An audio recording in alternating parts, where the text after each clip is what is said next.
morning, Tri-Cities. It's 9 o'clock on Friday. It's time for Coffee with Karl. If you couldn't tell by the music, we have a special guest today.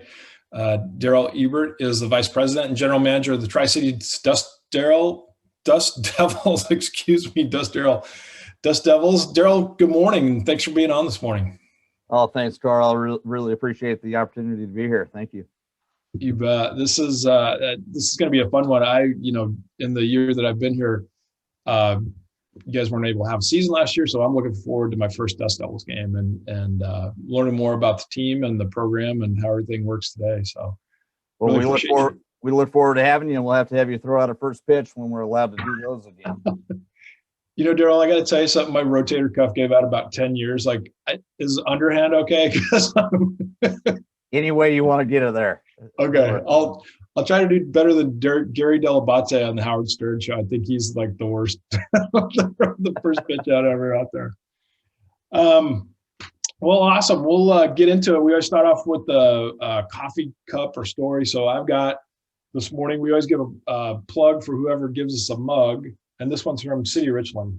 City of Richland's a good partner of ours. We work together in economic development. They've got great industrial sites out at the Horn Rapids Industrial Park, and they're expanding all the time. Great partner. So we wanted to give a shout out with the mug for City of Richland. And I can already see your mug that you got, Derrel. You want to give a plug? Well, our good friends at Decent Credit Union, great partners of ours, and the only coffee mug or coffee cup I keep on my desk. So. There you go. All right. Well, let's start off with maybe, since I don't know anything about the Dust Devils, you want to kind of give me a history. I know a little bit of research I was able to do that this is your 20th year as a franchise. So you want to kind of give us the rundown on the history of the Dust Devils?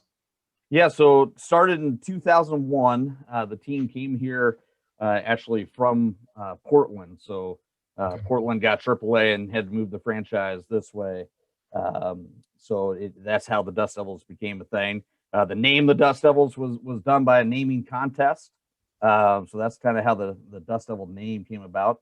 And we started out with the Colorado Rockies. That was the affiliation in Portland, and they came with that. So the Rockies were here the first 14 years, and then we made an affiliation change to the San Diego Padres. We had good years with the Rockies and the Padres. And then kind of fast forwarding to this past year in the new affiliation with the Los Angeles Angels, which is hard for me to say at times because it's California Angels to me growing up as a kid in Anaheim. But the Los Angeles Angels are now our affiliate and will be for the next 10 years. So we're excited about that. Oh, that's great. And is just going from like the Rockies to the Padres to the Angels, and I'm trying to remember, and you'll forgive me, it's been a few years since I watched baseball. I was a big Mariners fan. I lived in Seattle for a year and lived back in the Ichiro and days. So it's been a few years, but as far as the major team, were they rivals at all? I mean, is that kind of weird, like going with a different franchise or their National League, American League? Yeah, not too much. Having two National League teams at first, they were in the same division, so There might have been a little bit of that, but not too much. All three of those teams all have spring training down in Arizona, so really that's the only time that they, especially at the minor league level, that they kind of play each other a lot down there, whether it's spring training, extended spring training, instructional league, any of those times that they're down there at those complexes. These teams play each other. So they see each other more there than they do anywhere else. But yeah, I think the Angels, what's been a little bit interesting is that I didn't realize how much some of the local Mariners fans don't like the Angels. And I get it, same division and all that, but that's been kind of interesting to see. Even in our office, some of the folks that are Mariners fans are a little on the fence about how much allegiance they can give to the Angels. I have no problems. I'm all in. Well, there you go. And it's just, I mean, it's all about the team, right? I mean, we see that in everything else that we got, and your affiliation is always your affiliation. And I think everybody in Washington or in the Northwest always has that kind of connection with the Mariners, but it's cool, especially with your new league. And you were describing to me how the kind of the reorganization of the A minor league teams has worked. You want to run through that again, just give everybody a good understanding of how that works and what it's like? Sure. The last season we had back in 2019 before COVID and the cancellation in 2020, there were 160 minor league teams. In our league, the Northwest League at the time, was an 8-team league that was short season single A. So we got our players essentially right out of the draft that would occur in June. They would come here, be their first start in professional baseball. And now the change that has happened is that level of baseball is what got contracted. So we went from 160 teams down to 120 teams overall, and we're now more under the direction of Major League Baseball directly, as opposed to being two separate entities. And that change also in our league. Well, the Northwest League is no longer really an entity anymore, but we're now a 6-team league versus an 8-team league. So before we were the 8 teams, the 2 that are no longer with us are Salem Kaiser and Boise are the 2 that we won't be playing this year. They still got baseball going on in their communities and still got stuff going on there, but just not in our league. Gotcha. So going from a league with 18 teams in it to 6, do you just play the same teams a lot more frequently, or what's your season look like this year? We do, and that's going to be very kind of intriguing as we go on. Just the 6 teams, and we're playing more games. So we're going to play 120 games this year against those other 5 teams. So yeah, we play each other a lot. Also, the way the schedule is this year is every series is a 6-game series. So you play 6 in a row with the same team, and then if you're at home, you leave and go on the road for 6. But every series all year long is going to be 6 games, which is kind of nice for our fans too, to kind of know a little set pattern that we're going to be playing games Tuesday through Sunday. Every Monday is an off day all across the league. So that part will be kind of nice, but yeah, we're gonna see a lot of those 5 teams. That's for sure. Yeah, totally. And I was looking at your website, and it looks like it's Spokane, Vancouver, British Columbia, Everett. I'm just going off the top of my head. I was able to remember 3, and you're 4, so there's 2 more. Eugene and Hillsboro are the other 2. Okay. Yeah, and kind of a unique part, at least to start the year, for Vancouver, is with the border issues and letting people back and forth with COVID. They're going to start out playing their games in Hillsboro as well. Still the Vancouver Canadians and their Toronto players will still come there and all that stuff, but they'll be playing their games in Hillsboro. Oh, totally. And then I was wondering, like, where you guys are the high A West, is there a playoff system in like the high A league, or how does that work? Yeah, eventually I think we'll have a playoff system. This year there will not be a traditional playoffs. They're just focusing on getting the regular season done, and just with COVID and all that, just not adding the playoff structure to it. But so that's only for this year. Then we'll see what develops for going. And then, I mean, would it follow the same kind of like in the majors where you'd have a World Series for the championship and usually they're just within the league. So our 6-team league would crown a champion. Gotcha. Okay. That makes sense. Well, let's, we kind of talked about it a little bit, but like last year with full COVID and you weren't able to have a season, what was that like? I mean, obviously you guys are coming out of it and stuff, but it's got to be pretty tough and a struggle to kind of keep together and stuff. Can you just tell us a story of how you guys made it through? Yeah, it was kind of a double-edged sword for us, and getting a battle from 2 sides, dealing with the contraction piece of it with Major League Baseball, and going through the announcement or the article that came out that had us on that list, and answering those questions. And then that kind of led us into March and COVID. And we're still really focused on figuring out that problem and getting that resolved so that we know our future is good. And we can get to a point where that's looking better and we're making headway there. And then all of a sudden, it's like May, and are we opening? Are we going to have a season? Back in March, it was like, all right, we're going to close the office down for 2 weeks and we'll see you in a couple weeks. And, a year later, our office was still closed. So it was definitely a difficult time. And, our ownership group is phenomenal. Our owners are George Brett, the Hall of Famer, and his brother, Bobby.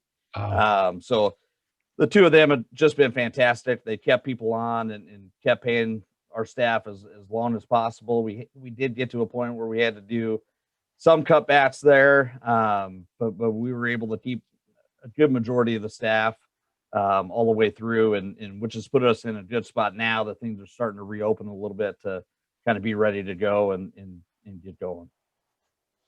Gotcha. Again, I'm being new. I didn't realize that George and Bobby Brett owned the Dust Devils. I know they own the Spokane teams. I think the Chiefs and even the hockey team and stuff too. But so obviously they've got a bunch more. Yeah. We've got 3 baseball teams and a hockey team. So you nailed it with the Spokane Chiefs hockey team, the Spokane Indians baseball team, the Dust Devils, of course, and then down in California, the Rancho Cucamonga Quakes.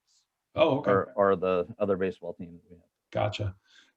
I mean, out of curiosity, what from a business perspective in a minor league franchise, obviously I think the input output model, if you will, is a lot different from majors. How does it work? I mean, and I think we talked about it a little bit before, and obviously a long time ago I lived in Spokane and went to a lot of Indians games and stuff, but on-field promotions, sponsorship, advertising, is it kind of, those are generally kind of the revenue streams, right? For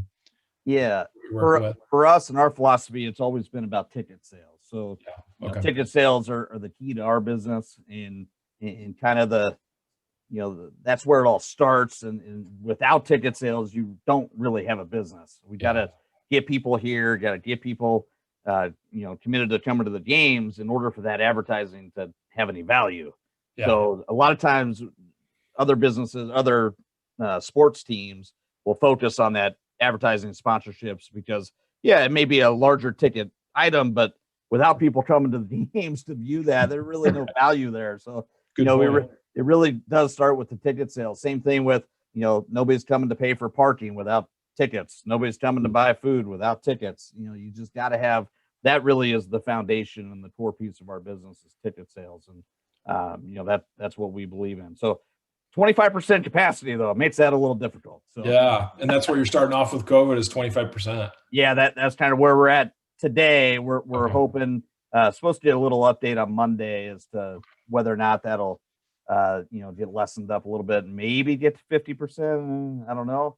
But probably the most likely scenario is 25% opening day, May 4th. And then hopefully soon after we'll get to a little bit of a reprieve there and get maybe to 50% and just kind of go from there. And hopefully by the end of the year, we're, 75, 100% and really have a business again. Yeah. I've heard the governor talk about some of these opening phases, and he did talk about, being at the Mariners opening day. So I would assume you guys follow the same guidelines that the Mariners or any other in-person sporting event would follow, right? Yes, that is correct. We are following that. Yeah. Okay. Oh, good deal. Well, how about the A's, the new affiliation and the program, and maybe talk a little bit about your players you got coming in. If there's, some exciting players that we can watch out. And then again, I'm being new. I would assume that I can tune into a radio broadcast and listen to Dust Devils on the radio too. Yeah, we have a great radio partner, 870 AM, KFLD, with the Town Square Media group there. They've been fantastic. We've been on with them for 10 plus years now. So you can definitely tune into our games there.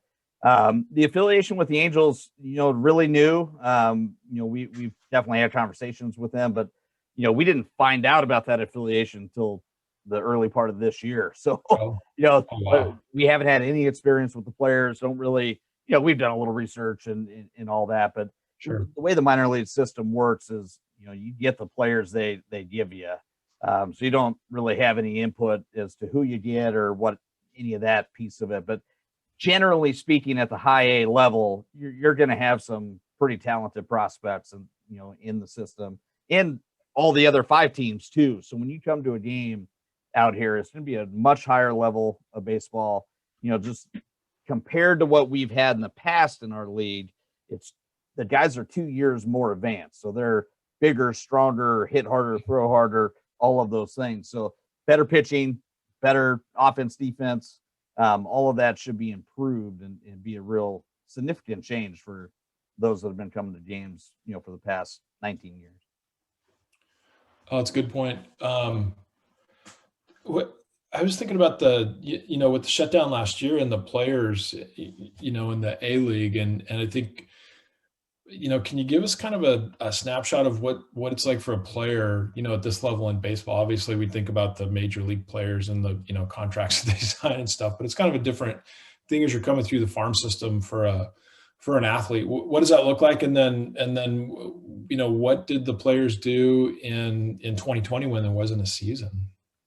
Yeah, I mean, I got to imagine, in 2020 specifically, I bet it was not much different than any of the rest of us, just in the fact that they were, locked up in their homes as well and staying as safe as possible and doing their thing. But I got to imagine they got pretty creative and found unique ways to stay in shape, try to stay as healthy as possible.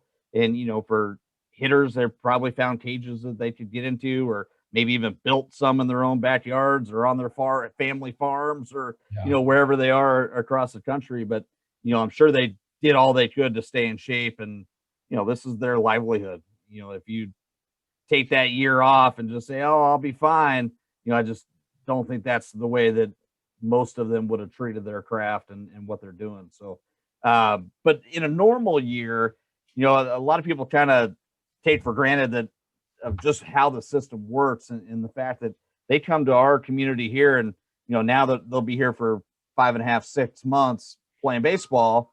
But after that, they go back home to reality. They go to just like the rest of our lives. And I made the farm comment, like we've had plenty of players that they grew up on a farm. We had one player that his family owns a pig farm, and like he goes home and he's wrangling pigs. Like right.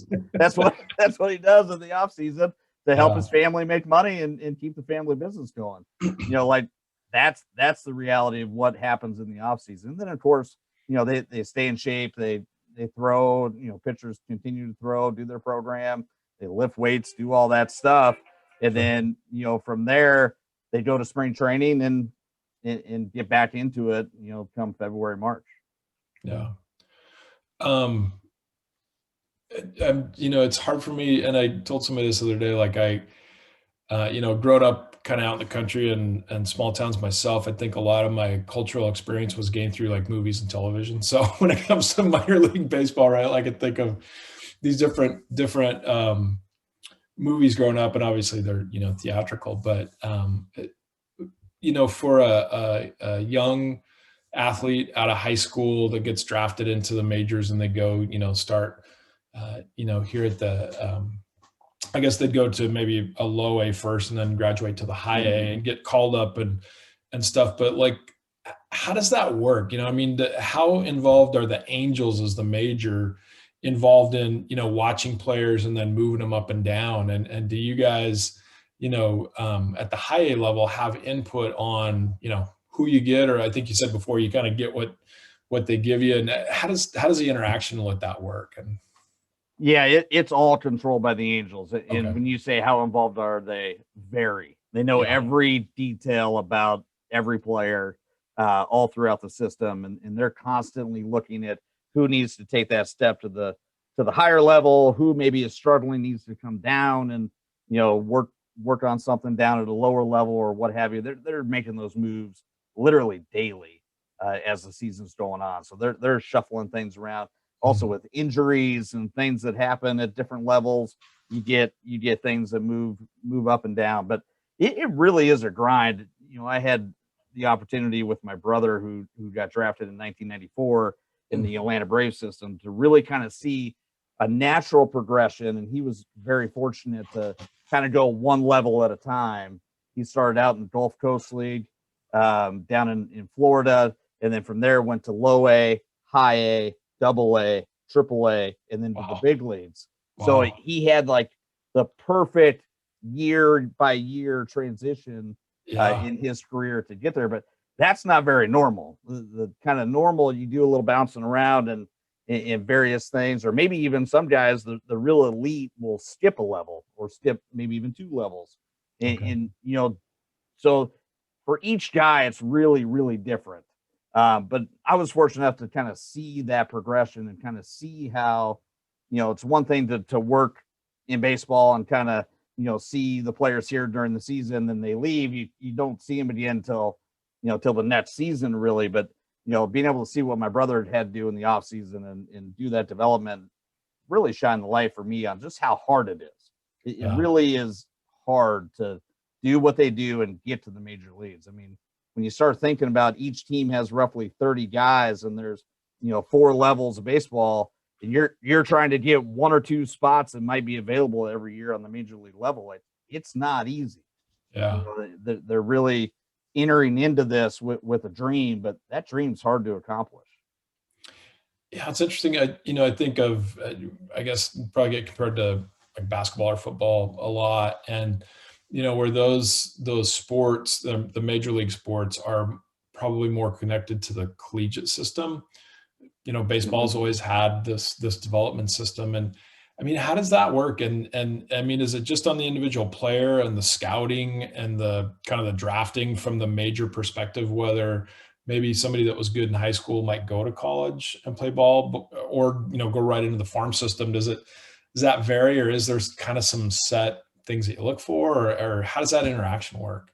Yeah, the systems that are in place on the scouting level are they would blow your mind. Like Yeah. it's hard to even really kind of explain it, but they nowadays with technology, it probably is a lot easier than it was 25 years ago. But you know, they know you. If you're good enough, if you got the talent, they find you. Even in the small towns all across America that you would think, really, a major league scout came here to look at somebody. Like, yeah, they find you because you're good. Like, Yeah. if you're good, they're gonna find you. That's just the way it is, and they're so good at what they do, and be able to find that talent, and it's a hard thing for them too, because it's one thing to see a high school kid and sit there and say he's really talented, he's got the tools, but what's he gonna be like in 7 years? I don't know. Right. Right. Trying to figure that part out is really really a tough challenge, and I commend them for when they get it right. We don't always you hear a little bit about the times they get it wrong, but Sure. you see some of these guys that do turn out to be Bryce Harpers and those that come right out of high school and get drafted, and they're just phenomenal.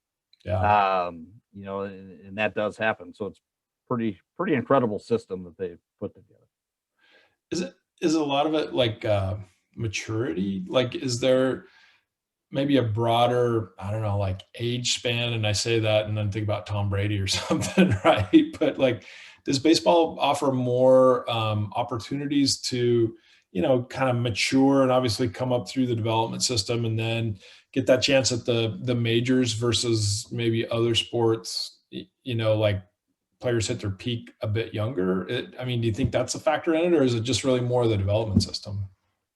I think it really is the maturity and the mental side of Mhm. just even the simple concept of leaving your home for the first time, or some of our Latin American players that come to the country for the first time, and they come to a place like Pasco, and this is maybe their back when we were a short season team, this was their first experience, like living in somebody else's home or being on their Yeah. own, cooking their own meals, doing those sorts of things. Like, it definitely is a part of that maturity, that maturing process to get them ready for life as much as getting ready for baseball.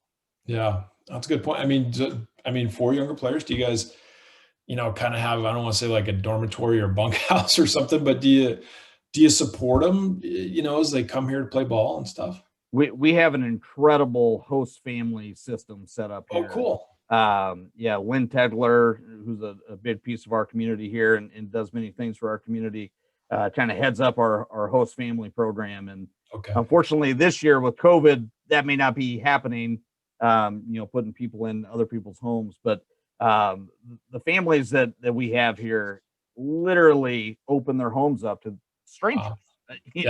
They've never met these kids before. They Sure. come to town, and it's arms wide open. Come on in. It's really a pretty special thing that they do. And for all the years I've been here, dating back to '05, we have had 100% of our players have lived in host families. Wow. And these host families, don't charge them anything, give them a place to stay, feed them, oftentimes go on road trips to support them and cheer them on. And like, it really is a remarkable thing that they do. And we're pretty fortunate in that way.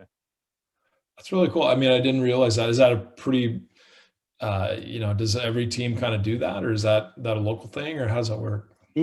Most of the short season teams try to do that because, Okay. back in that setup, it's only like 2.5 months that they're actually here. So, trying to ask somebody to go find an apartment for 2.5 months, especially in our community, is nearly impossible. It's hard enough for them this year with having 5 months to do it. But so it's kind of more of a necessity in the short season. But now that the guys are 2 years older, I would imagine that some are just gonna choose to get an apartment. There's a chance that some of them are married and Sure. not want to live at a host family and that kind of thing. But we'll kind of see how that goes as it comes along. But I gotcha. I should have said before, but anybody that's listening or watching us on Zoom, you can use a question and answer feature down below if you have a question for Derrel or for the Dust Devils. And then if you're on social media, you can always ask a question in the comment section, and we'll do our best to work it in. We do have a question. Maybe we'll jump into that.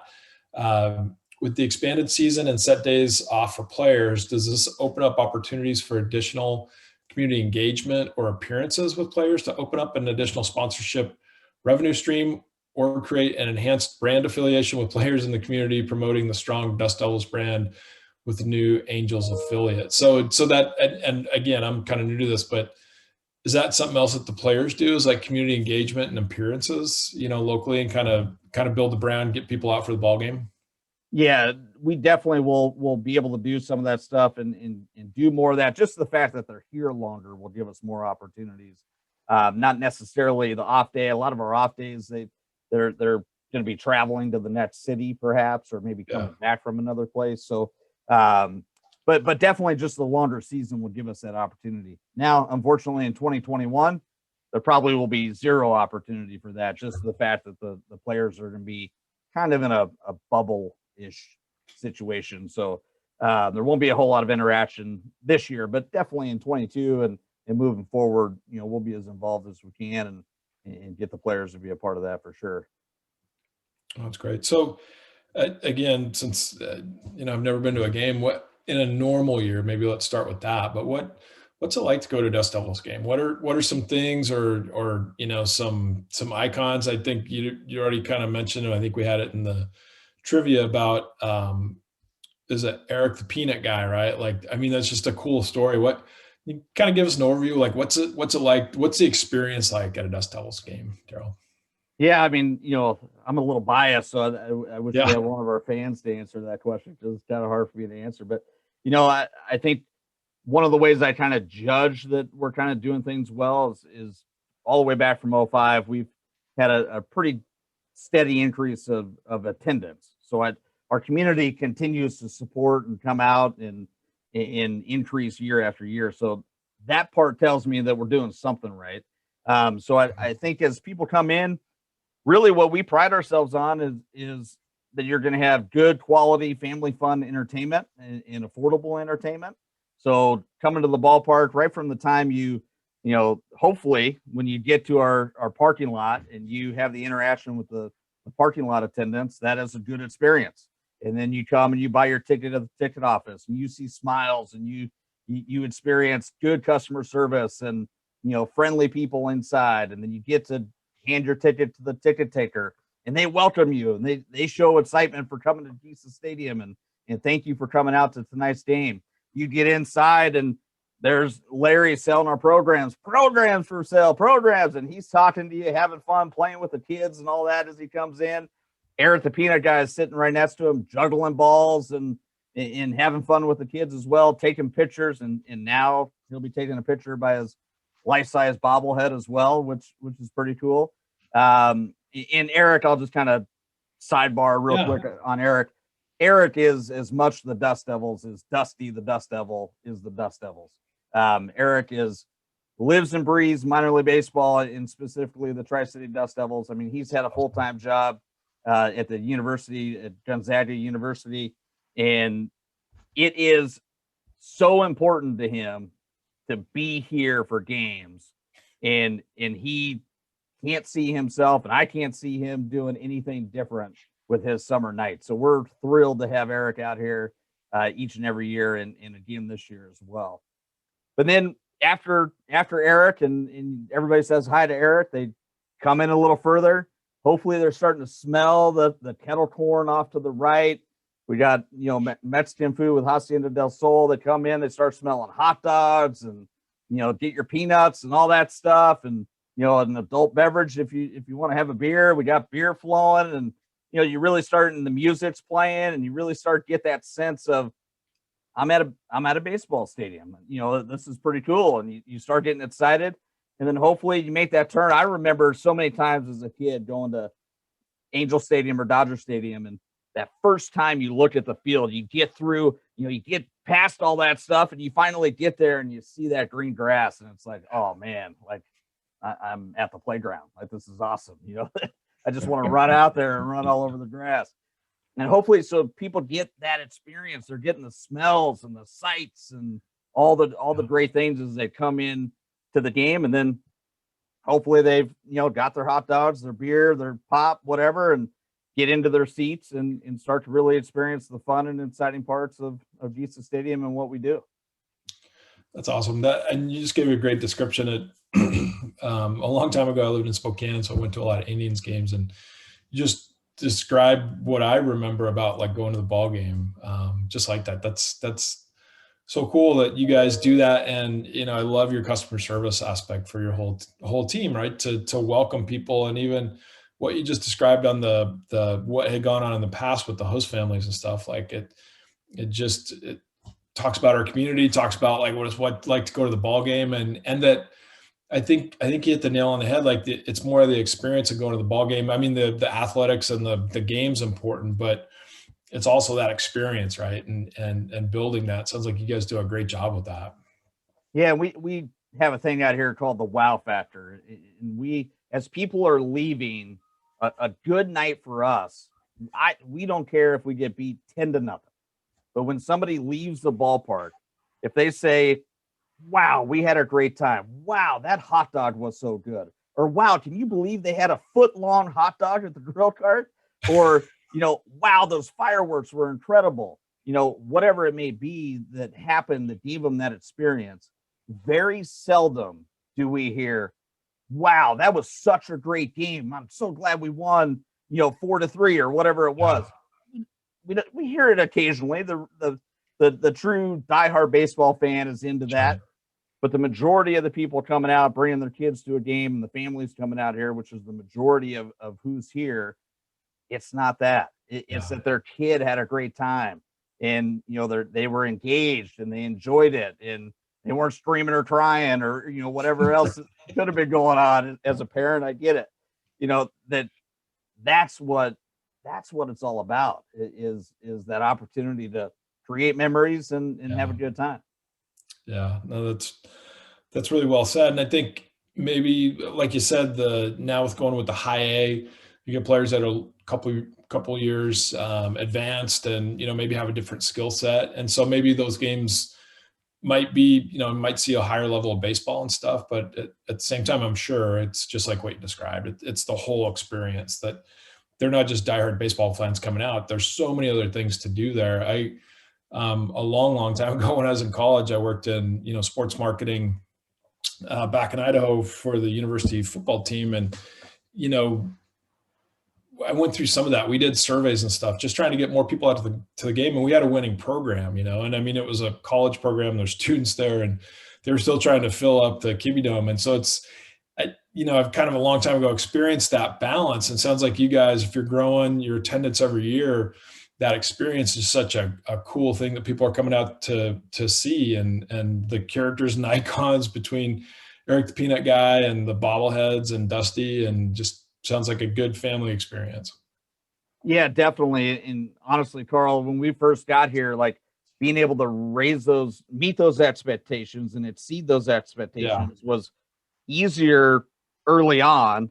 But then every time you exceed an expectation, you set a new one, right? Right. And then trying to figure out how do we exceed that, and how do we exceed that? And that really is the challenge. Is you start to have to find new ways and be creative and come up with new ways to do that. And certainly, some of the people that we have out here are a huge part of that, including Eric and all of our staff and all the people that are putting in the effort and the energy and the hour-long brainstorming sessions that we have for what might seem to be the simplest thing, like what kind of hat giveaway are we gonna have, or what about this promotion or that promotion. A lot of times it's those fun sessions here in the office that we get the group together and be able to do those brainstormings. That's where the magic is happening, and then we get to put it out there and see, oh, it worked. Oh, wait, hey, it works. All right. That's really kind of a cool piece of it. But you just got to keep finding ways to exceed expectations. Because if you don't, then it's, then you got to really kind of reinvent the wheel and, figure it out. Yeah. No, totally. But it sounds like you got a great team, literally a team of your staff that you guys are working. If you're brainstorming new ideas and stuff, that probably makes it really fun and interesting for them too, to come up with that next thing that maybe not everything's successful, but you keep on trying to mix it up, because it's, and we've talked about this before, but like in economic development, a huge part of what we work with is people and talent. It's not just like trying to recruit companies to come here and stuff, but it's also people and retaining people, for existing employers to retain them, and being able to go out to a baseball game on a sunny, pleasant, whatever, Wednesday evening, right, and have that experience that you just described is a big part of our quality of life, and how we can draw people to the Tri-Cities just adds to what it's like to live here. And it's really important. I mean, I think that's really the tie-in with what we're talking about. Besides people to live here and having fun and going to the ball game and having that experience, it also just adds to our amenities that we're always trying to, add to, because as a community, we're trying to do ultimately the same thing that you guys are doing, maybe on a nightly or weekly basis with your team, and trying to come up with that next thing that people are really going to be interested in, give them that experience, even with COVID, right? I mean, we're all doing different things that we didn't do before just because of COVID. So right, that's the way it's going. Derrel, what about you? What you talked about growing up in maybe the Los Angeles area or Anaheim? Tell us a little bit about yourself and kind of your backstory. I assume you must have played baseball growing up. And yeah, so grew up in Anaheim, born and raised in Anaheim, or at least for the first 9-ish years, and then moved to a place called the High Desert. But yeah, growing up in Anaheim, I mean, there were two mainstays in mine and my brother's childhood, and that was Angel Stadium and Disneyland. Yeah. It was sometimes Disneyland during the day and go to an Angels game at night, if you really got the perfect day. So yeah, growing up there was great. And now kind of coming full circle in my baseball career and being affiliated with the Angels is pretty special. I mean, just being able to go to Angel Stadium with my dad and having those experiences were pretty cool. Now to be able to be on this side of it are pretty special. No, totally. Speaking of which, there's just an announcement this week that we have a new airline that's flying direct from Tri-Cities Airport to Burbank, right? So I was thinking of the Disneyland, because that was the first thing that popped into my mind. Is like, oh man, when Disneyland opens up, we'll have direct flights, not right to Anaheim, but pretty close in Burbank. Yeah, no doubt. That was actually, I hadn't heard that yet. Which, Buck will probably get mad at me from the airport, but that's okay. Yeah, he will. I hadn't heard about that flight till just a couple days ago, but yeah, that should be pretty exciting. Yeah, I think they just opened it up yesterday, and so just a little precursor, but I'm going to be joining Buck to fly down there on the first flight on the 29th, just to nice. Kind of try to promote it. I mean, I think it's $14 or something. Just might as well be on the first one, and if you get a chance to go with Buck, it's always fun to travel with Buck. Right. Yeah, no doubt. We do have another question from the question and answer feature. With Major League Baseball taking over acquisition of minor league baseball, what kind of new demands have they put on you as owners of a minor league team that you didn't have before? Has it changed, or is it kind of the same, or how's that relationship work, Derrel? Yeah, there's definitely some changes. I think the one that our fans will see kind of the most of is just some requirements within the facility. They're just trying to kind of streamline things. Really, one of their focuses in the whole contraction piece is get all the facilities to kind of be the same, whether you're at the low A level or at triple A, that the player experience is the same as they go. Some ballparks might be a little bit smaller from an attendance fan perspective, Sure. but inside the clubhouse, in the batting cage, all the things that they experience in the amenities that they have, to be kind of on the same page. So there'll be some improvements. The city of Penn, one thing I'll touch on real quick is, the city of Pasco has been just a awesome partner throughout this whole process and the whole time that we've been here. But as we've had to make this transition into, this new MLB agreement and all of that, they've been right at the forefront of it and walking with us through the whole process. And, even a couple of years ago in 19, we put new LED lights in, and that's one of the requirements that now exists, is to have LED lighting. So we were ahead of the curve on that, and we already got that process going. We're just about ready to complete a 2-tunnel new batting cage. So that's happening as we speak and kind of getting wrapped up. So, the improvements that the players will need it's going to be things that aren't necessarily like awesome, like fan experiences, but it is kind of upgrading. We are having that higher level of baseball, and the amenities need to kind of follow that. Gotcha. Do you have another question from Facebook from our friend Devin Diaz, who's a great partner of ours. And he said he totally loves the Dust Devil experience. It's great for families as well as adults. I'm happy to see the Angels affiliation. He's excited. But he wonders, can you speak about the relationship with the Tri-Cities Hispanic Chamber of Commerce and the Latinx community in general, and maybe some things that special connections that you guys are able to develop there, Derrel? Yeah, we've had a really close relationship with some leaders in that piece of our community, and actually in 2019 we launched a new brand, Venero State Tri-City. And that brand launched in 19 and will continue on in 2021. We'll have 6 teams this year where we are not the Dust Devils. We are the Venero State Tri-City.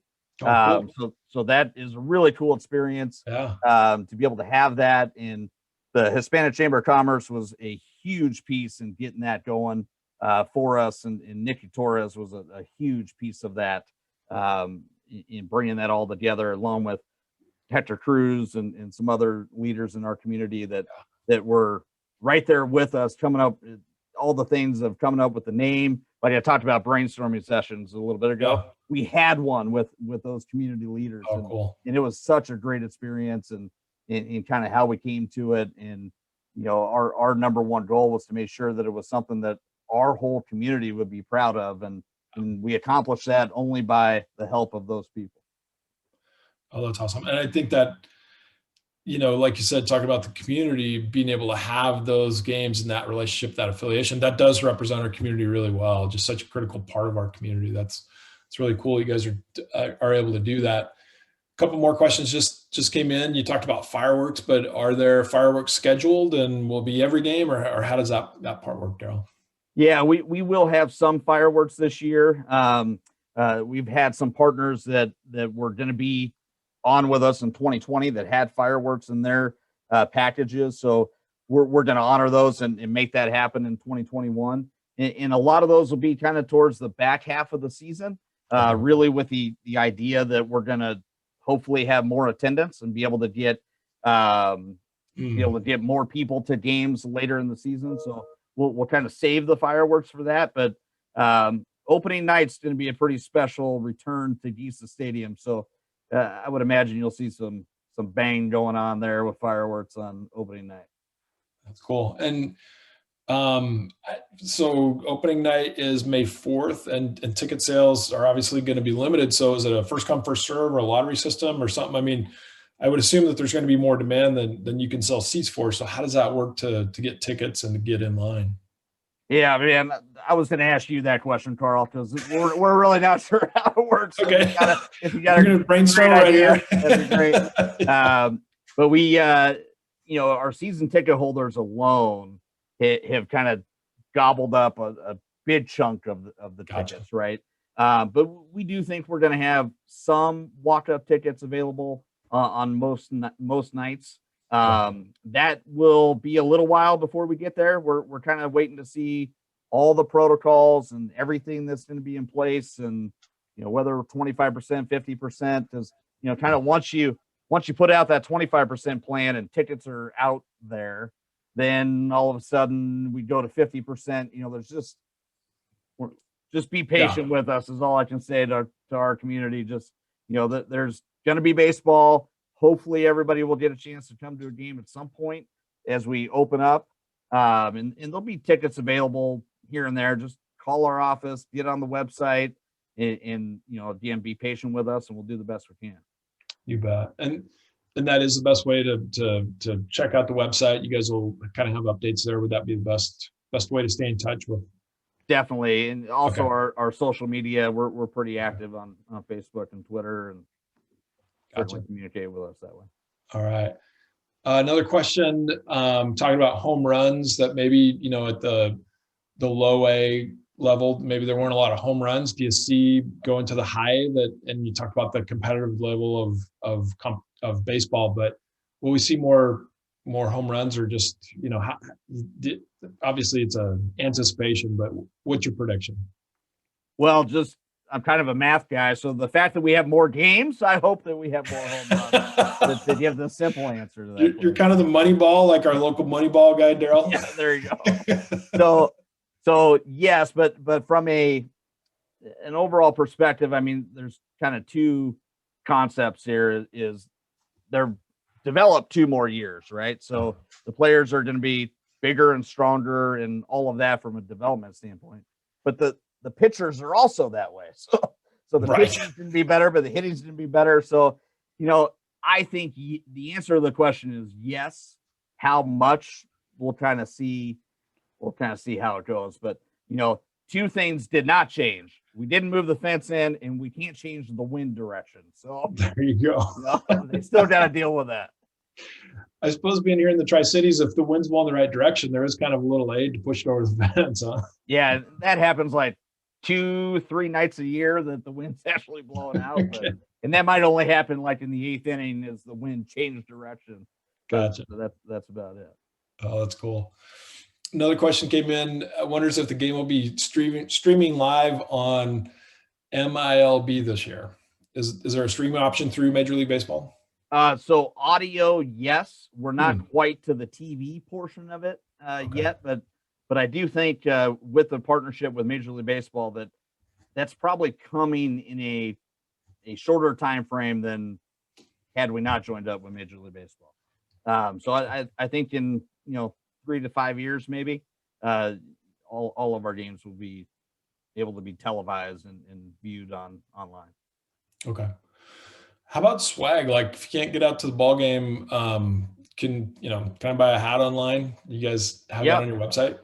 We do. We're like a full functioning business around here.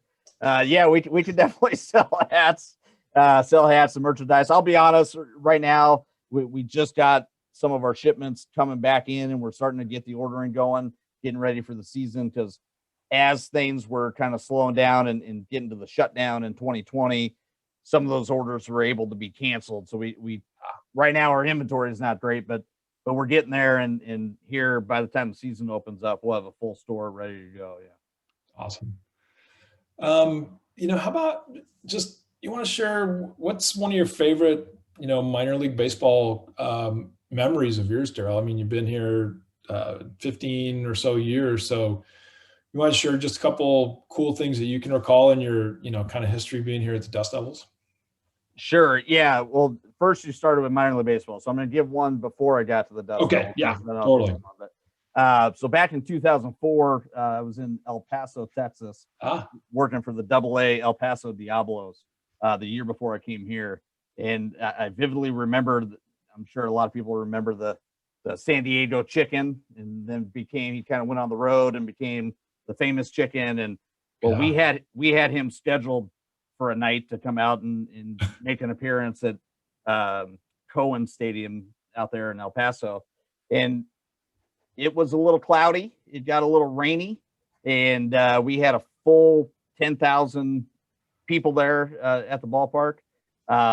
We had this massive rain that came, and so we get the tarp on the field, pull the tarp, which if you've never pulled a tarp, it's quite the experience to pull a tarp on a baseball field. But we get the tarp down, the rain stops, take the tarp off, puddles kind of everywhere. Well, we ran out of the diamond dry to like dry the field out. Yeah. And we're sitting there again, the word brainstorming. We're all sitting there on the field talking it through, like, what do we do? What do we do? And somebody throws out the idea, how about cat litter? Because we couldn't buy anywhere. We couldn't buy any of this diamond dry. So right. Sure enough, man, we send somebody to Walmart and Home Depot. We buy all the cat litter that they can find. And we are all over the infield spreading out this cat litter. And the game, it ended up not being where we got the game going, but the Chicken performed and did all of his things, and it all worked out and was a pretty good night. But I'll never forget spreading cat litter out on the infield dirt. And then I think here, I think there's a lot of great memories here, and it's hard to really kind of, pick one. I think there's a lot of sellout crowds that we've had that have been pretty special over the years. Our attendance records definitely are one that kind of, really, really sit with me. But I think one event that happened here, one thing that kind of took us to the next level is our partnership with Giza Credit Union. When we got them in, they were partners of ours before the naming rights, and we had that relationship. But when it just went to that next level and they became the naming rights partner here in Giza Stadium, became Giza Stadium, like that was just a monumental piece to our organization and who we are. And they're such a great partner, obviously, in our community, and specifically to us, and we're extremely grateful for that partnership. And so I think for me, that relationship and that partnership is huge. And all of our fans and our other sponsors and our other partners, like, we can't do this without our community.